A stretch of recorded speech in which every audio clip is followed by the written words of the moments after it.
Maybe it's the 9.3 Uncrustables I just ate in the post-game show, or maybe, just maybe, these Denver Broncos are what we've been saying all along, a playoff team. We get more good news after trouncing the Carolina Panthers at home. Winners of 5 of our last 6. Our only 3 losses are all to playoff teams who have fantastic defenses. Bo Nix shows amazing flashes. We get good injury news, that and so much more in this video. If you're new to the channel, I'm Ben.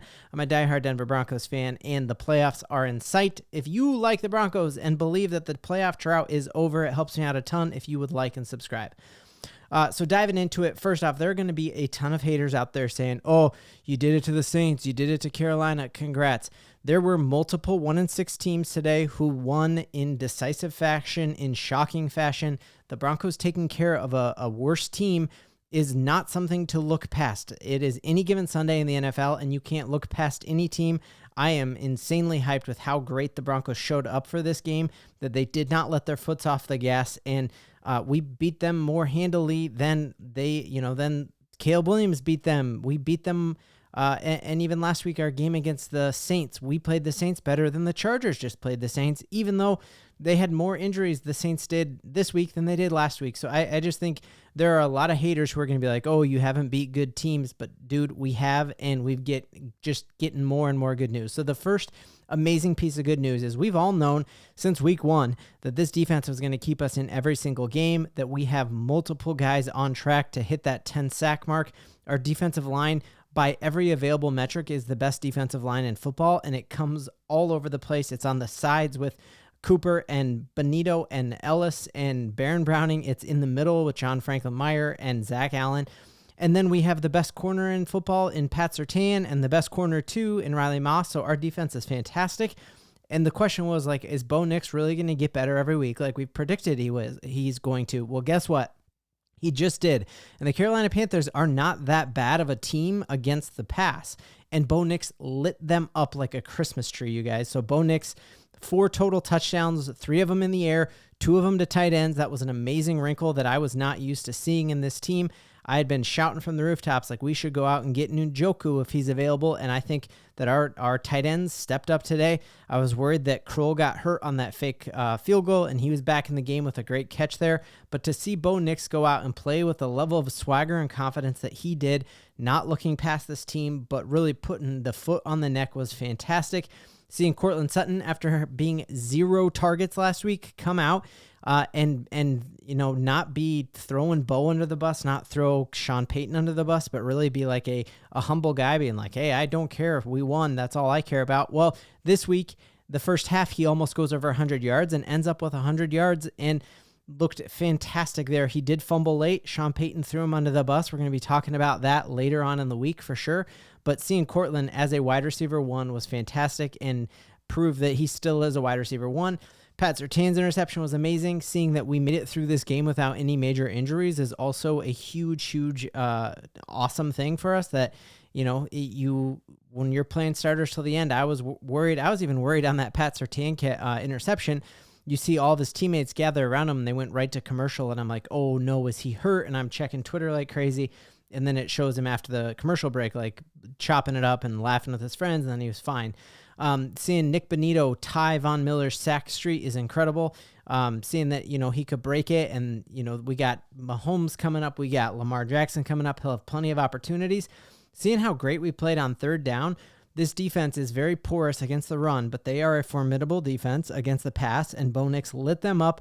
That if you look at our last 6 games, we've scored over 26 points. When is the last time that you can say that? And so I think the big winners from this game, obviously, you say Sean Payton choosing to move on from Russell Wilson. Look at what he's doing with a rookie quarterback, you guys. Can you imagine when Bo just makes incremental steps each and every week, each and every year? Like, we are truly talking about the Broncos not just being good now, but being good from now on. That if the season were to end today, we are in the playoffs. We are 2 games above 500. Seeing a huge loss from the Bengals, a huge loss from the Indianapolis Colts. Both of that, the Athletic has not updated its playoff prediction model, but we were a 48% chance of making the playoffs at 9-8. I bet you that jumps up and we're at a 60% chance of making the playoffs, and we still have teams that we are absolutely going to shock. So other great news that we see in this win is just seeing Bo Nix's completion percentage, 76%, and that's against JC Horn, who when I did my pregame show with a content creator for Carolina, he's like, I'm not even worried about Cortland Sutton because JC Horn, he's not as good as Surtain, but he's one of the better corners in the league. We ate him up. And to have Bo Nix have 76% completion, when how many times the alligator arms from Troy Franklin, I think that Lil Jordan Humphreys had at least 2 drops. The one on the sideline was definitely a catchable ball. And then the one in the end zone, I think it was hard for me to look at both of those missed catches and not think Tim Patrick would have had it. And Tim Patrick probably wouldn't have had that fumble. But I'm trusting Sean Payton in that move there. But there is no way that Bo Nix should not be the AFC Offensive Player of the Week because he is putting up Star Wars numbers. Just last week, I was like, hey, the Star Wars era is over. And it had been through the first 8 weeks of the NFL season, but Star Wars is back, and Bo Nix, he's actually your father, and he's my father. He's all of our fathers.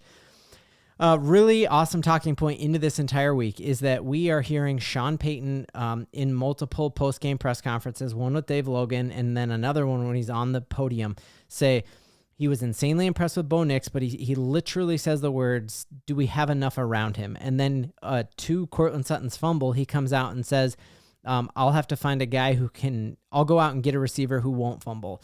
And so you just see, like, is that trying to light a fire under Cortland Sutton, or is he truly thinking about making a move here at the trade deadline?